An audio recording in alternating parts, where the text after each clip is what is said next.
Parija exclusive interviews। आप सुन रहे हैं रेडियो अर्पण।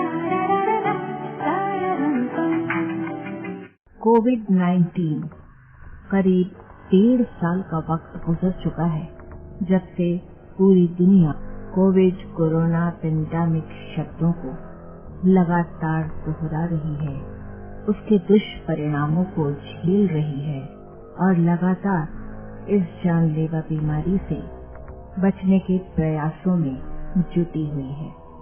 इस लंबे अंतराल में इंसान ने बहुत कुछ सीखा, बहुत कुछ समझा, अपने अपने स्तर पर लोगों को बचाने की कोशिश की, लोगों से डिस्टेंस बनाकर रखने की कोशिश की। जब तक इस खतरनाक बीमारी के लिए कोई दवा नहीं आई थी, वैक्सीन नहीं आई थी, तब तक लोग घबरा रहे थे और वैक्सीन आने का बेसब्री से इंतजार कर रहे थे। लेकिन वैक्सीन आने के बाद अब भी लोग घबरा रहे हैं कि हम इस वैक्सीन को लगाएं या न लगाएं। भारत सरकार इस वैक्सीनेशन प्रणाली के 2 चरण आरंभ कर चुकी है और अब तीसरा चरण 1 अप्रैल से शुरू हो रहा है। 45 से 60 साल तक की उम्र वाले लोगों को वैक्सीन लगाने वाला चरण। लेकिन आज भी बहुत सारे लोगों के मन में बहुत सारे प्रश्न है, जिज्ञासाएं हैं। किस बीमारी वालों को वैक्सीनेशन कराना है, किस बीमारी वालों को कब कराना है, कैसे कराना है, कहाँ जाकर कराना है, इन सब जानकारियों को लेने के लिए आज हमारे साथ हैं अधिष्ठाता एवं विभागाध्यक्ष माइक्रोबायोलॉजी विभाग एवं प्रभारी वायरोलॉजी शासकीय चिकित्सा महाविद्यालय अंबिकापुर के डॉक्टर रमेश मूर्ति। नमस्कार डॉक्टर साहब। संजय जी नमस्ते। कोरोना एक बार फिर से उसकी लहर आ चुकी है। उसके 2 राउंड्स वैक्सीनेशन के आरंभ हो चुके हैं, खत्म हो चुके हैं तो हम नहीं कह सकते। पहले राउंड में आप डॉक्टर्स को, पहली पंक्ति के लोगों को वैक्सीनेशन किया गया। दूसरे राउंड में 60 साल से ऊपर वालों को और कुछ खास बीमारी वालों को, बड़ी बीमारी वाले 45 साल से ऊपर वाले लोगों को वैक्सीनेशन किया गया। लेकिन इसके बावजूद कोरोना की दूसरी लहर शुरू हो चुकी है और अब 1 अप्रैल से 45 साल से अधिक उम्र के व्यक्तियों को वैक्सीन लगाना का काम आरंभ किया जा रहा है। हाँ। तो उपलब्ध वैक्सीनों में क्या करना चाहिए, जनता को क्या करना चाहिए, और इसका मतलब जो वैक्सीनेशन 45 साल की उम्र से अधिक व्यक्तियों का हो रहा है उसका आधार क्या है? संजय जी आपने बहुत सही कहा कि कोरोना कहीं गई नहीं थी, फिर से दूसरी लहर प्रारंभ हो चुकी है और एक सामुदायिक संक्रमण की स्थिति जो हम देख रहे हैं, उससे बचाव के लिए भारत सरकार ने एक बहुत महती सोच और उसके साथ एक वैक्सीनेशन प्रोग्राम चालू किया है। इसका आधार यह है कि दायरा बढ़ाकर बचाव और संक्रमण के तरीकों को स्थापित करना, जिसे हम सामुदायिक प्रतिरोधी क्षमता कहते हैं या हर्ड इम्यूनिटी कहते हैं, उसकी स्थिति लाकर ही हम इस दूसरी लहर जो अभी चल रही है और जो काफी तीव्र गति से आगे बढ़ती हुई दिख रही है, उसे हमें रोकना है। आपने वैक्सीनों में फर्क और जनता क्या करे की बात की। भारत सरकार के द्वारा 2 ही प्रकार की वैक्सीन अभी मान्यता प्राप्त है और लक्षण युक्त में ये दोनों ही वैक्सीन 60 से 85% बचाव के रूप में कारगर साबित हो रहे हैं। तो अभी तो वैक्सीन लगाना ही बचाव और फैलाव रोकने का प्रमुख जरिया है और लक्षण होने पे इलाज करना है। तो ये जब आप बोल रहे हैं वैक्सीन 2 ही तरह की अभी उपलब्ध है, तो क्या हर जगह पे, हर शहर में दोनों वैक्सीन है या जरूरत के हिसाब से कहीं पर सिर्फ एक उपलब्ध है? कहीं पर सिर्फ एक भी उपलब्ध है, लेकिन भारत सरकार ने प्रयास किया है। आप जानती हैं, जैसा कि आपने पूर्व में कहा था कि पहले जो प्रथम पंक्ति के हेल्थ वॉरियर्स हैं उनके लिए कोविशील्ड आई थी और उसके 1 महीने के बाद फिर कोवैक्सीन भी आ गई है। तो इस प्रकार दोनों ही वैक्सीन लगाए और दिए जा रहे हैं। उपलब्धता जरूर घट बढ़ सकती है, लेकिन अभी वर्तमान में दोनों ही मान्यता प्राप्त वैक्सीन लगभग सभी जगह मुहैया कराए जा रहे हैं। अच्छा, तो और कोई नई वैक्सीन आने की भी संभावना है? जी हाँ, अभी तो मॉडर्ना की और इसकी जो इंजेक्टेबल है उस फॉर्म में है। एक बहुत ही एक्साइटिंग और एक बहुत ही हम वैज्ञानिक दृष्टिकोण से भी जिसका इंतजार कर रहे हैं वो है नेजल स्प्रे, जो आ जाएगी। तो नाक के माध्यम से भी हम अगर वैक्सीनेशन दे पाए तो और दायरा बढ़ाने में और संक्रमण के इस फैलाव और बचाव को आगे बढ़ाने में गति मिलेगी। तो अभी जितना वैक्सीनेशन होना चाहिए भारत की पॉपुलेशन में, जितना टारगेट रखा गया था, क्या वो पूरा हो पा रहा है? नहीं हो पा रहा है। मुझे इस बात का थोड़ा दुख अवश्य है। जनता भी अपनी जिम्मेदारी से बच रही है, जहाँ पर है वहाँ नहीं जा रहे हैं, और कुछ जगहों पे एक जबरदस्ती एक कमी का एहसास कराया जा रहा है। तो दोनों ही बातें हैं। भारतीय जनमानस को भी जिम्मेदारी के साथ जहाँ जहाँ वो रजिस्टर हो जाते हैं सिर्फ ये देखने के लिए कि वैक्सीन के लिए बुलावा आता है कि नहीं, और बुलाए जाने पर वे नहीं जाते। कुछ बुजुर्गों में भी संदेह की स्थिति बनी रहती है। तो सरकार तो अपने प्रयास कर रही है। लॉजिस्टिक इतना बड़े अमले को यहाँ से वहाँ ट्रांसपोर्ट करना और ले जाना बहुत कठिन काम है, दुरूह काम है। अगर जो भी उपलब्ध सुविधाएं हैं और वैक्सीन की उपलब्धता है उसका तो भरपूर 90 से 100% उपयोग होना ही चाहिए। जी हाँ, बिल्कुल। लोगों के मन में आज भी एक भ्रम की स्थिति बनी हुई है, जबकि इतने हमारे देश के वैज्ञानिकों ने और सारे डॉक्टर्स ने लगवा लिए हैं, वैज्ञानिकों ने इतनी मेहनत से खोज करके ये वैक्सीन बनाई है। जब तक नहीं आई थी तब तक वैक्सीन का इतना इंतजार हो रहा था, लेकिन जनता का कॉपरेशन बहुत जरूरी है, ऐसा हम सोचते हैं। डॉक्टर साहब, ये बताइए कि क्या गर्भवती महिलाओं को वैक्सीन लेनी चाहिए? जी हाँ, बहुत सारी स्टडीज हो गई हैं और गर्भवती महिलाओं को अवश्य वैक्सीन लेनी चाहिए। मैं काफी जोर देके कह रहा हूँ। इसके कोई पृथक से गर्भवती महिलाओं के लिए कोई साइड इफेक्ट्स हैं ऐसी कोई बात नहीं है। जो सामान्य से लक्षण, जो रैश, हल्का सा दर्द या किन्हीं केसों में बुखार, उसको छोड़ दें। वो मात्र 0.1% है। उन स्थितियों को अगर हम याद रखें, इसके बाकी के 90-95% क्षमता को अगर नजरअंदाज करते हैं तो ये गलत होगा। इसलिए गर्भवती महिलाओं को भी जरूर वैक्सीन लेना चाहिए। अच्छा। और जिन व्यक्तियों को एक बार कोविड की बीमारी हो चुकी है, वो ऐसा मान रहे हैं कि उनका एंटीजन तैयार हो चुका है, तो क्या उनको वैक्सीन लेनी है या नहीं? जिन व्यक्तियों को कोविड-19 की बीमारी हो चुकी है उन्हें भी वैक्सीन लेना है, लेकिन 4 से 6 हफ्ते रिकवरी के बाद। अच्छा। लेकिन लेना जरूरी है। इसमें थोड़ा डिले मतलब इसलिए करना है कि वो अभी रिकवर होकर आ रहे हैं और वो टोटल उनकी जो इम्यून स्टेटस है वो ज्ञात होते होते 4 हफ्ते लगेंगे। लेकिन उनको भी जो कोरोना प्रभावित या पॉजिटिव हो चुके हैं उन्हें भी 4 से 6 हफ्ते के बाद अवश्य लेना है। मतलब जो लोग पिछले साल कोविड से ग्रस्त हुए थे और जिनकी स्थिति अब बिल्कुल नॉर्मल हो चुकी है, उन लोगों को भी लेना ही है? जी हाँ, बिल्कुल लेना है। संक्रमित होने के बाद, रिकवर होने के बाद भी लेना है।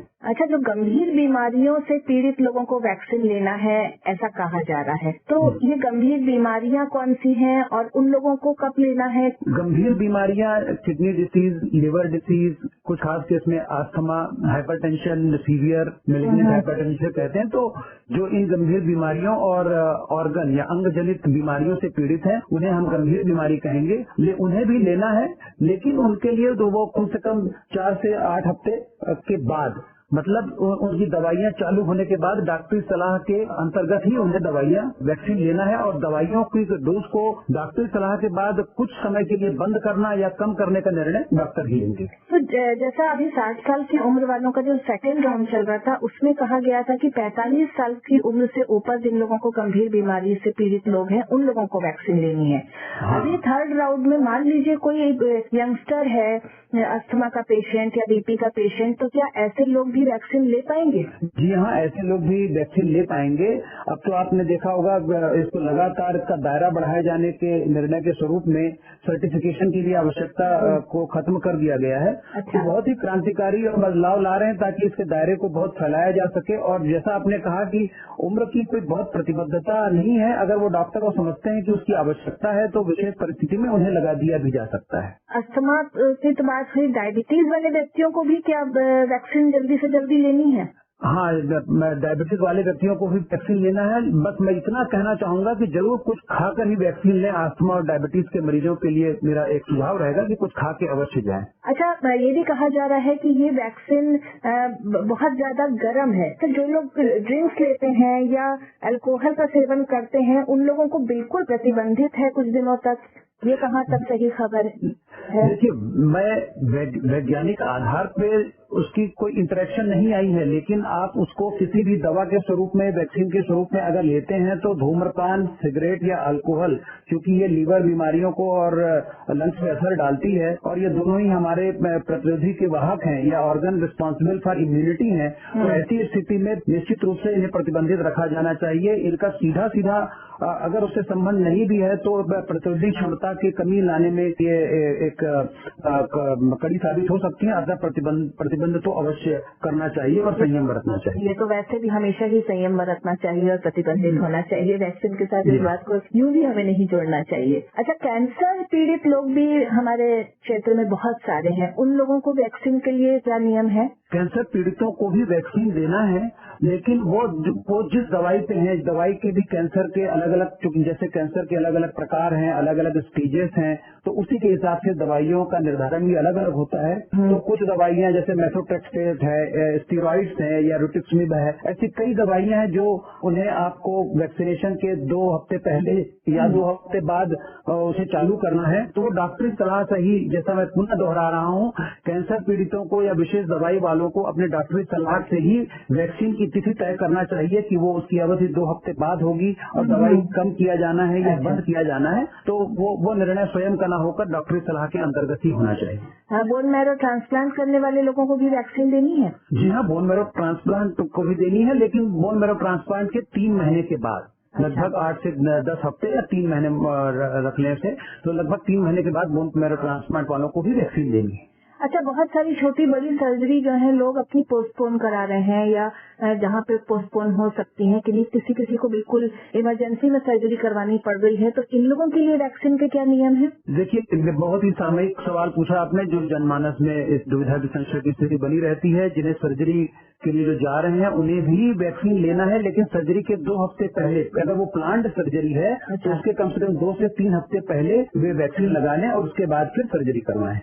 अच्छा, भी 1 महीने से करीब वृद्ध लोगों के लिए, 60+ लोगों के लिए वैक्सीनेशन करना शुरू हो चुका है, लेकिन कुछ घर के बच्चे, कुछ घर के बुजुर्ग लोग रोक रहे हैं कि नहीं मत करो, पता नहीं उसका क्या रिएक्शन होगा। तो वृद्ध लोगों को वैक्सीन लगाने के प्रति जो संदेह है, आप क्या संदेश देना चाहेंगे उसके लिए?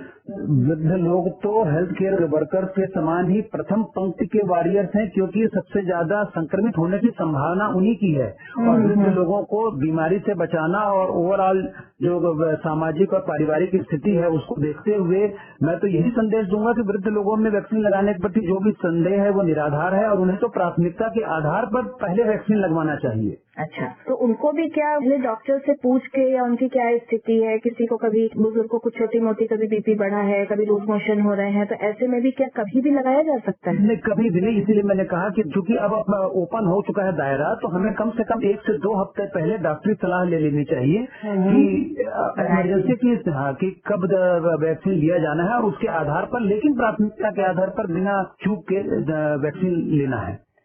दिमागी बीमारी वाले लोगों को भी वैक्सीन दिलवानी है? हाँ, ये भी एक सवाल काफी मुझे अपने अस्पताली चिकित्सीय कार्य के दौरान आता है। इन्हें भी जरूर लेना चाहिए, क्योंकि जो दिमाग से थोड़े से व्यथित से, परेशान से या कमजोरी है कुछ नसों की या दिमाग की, उनकी मनोदशा और खराब होने की संभावना रहती है। अतः मैं पुनः कहता हूँ, दिमागी बीमारी वालों को भी वैक्सीन लेना चाहिए।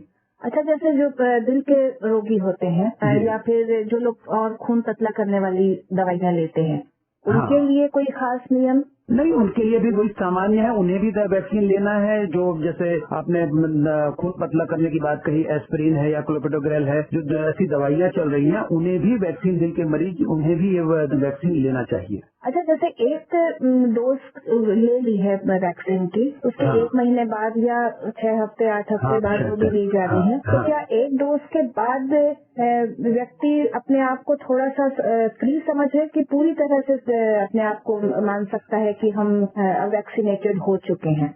संज्ञा जी, आपने एक बहुत ही सामयिक पुनः सवाल पूछा। एक्चुअली ये जो बढ़ने के कारण है, इसमें एक फॉल्स सेंस ऑफ प्रोटेक्शन भी है। आदमी वैक्सीन लूंगा यह सोच कर ही अपने आप को संक्रमण मुक्त मान ले रहा है और वो फैल रहा है। जो पहला डोज ले लिए हैं वे भी अपने आप को ऐसा लग रहा है जैसे कोई ब्रह्मास्त्र या कोई कवच कुंडल पा गए हैं सुरक्षा का। ऐसी कोई बात नहीं है, उन्हें भी पूरे डोज लेने हैं और सुरक्षा के वो 3 मानक, जो हाथ धोना, मास्क पहना, मास्क लगा के रखना और 2 गज दूरी, ये सब के नियम पालन करने ही है। वे जो व्यवस्थाएं हैं या प्रचलित सुरक्षा के मानक है, वे कहीं नहीं गए हैं।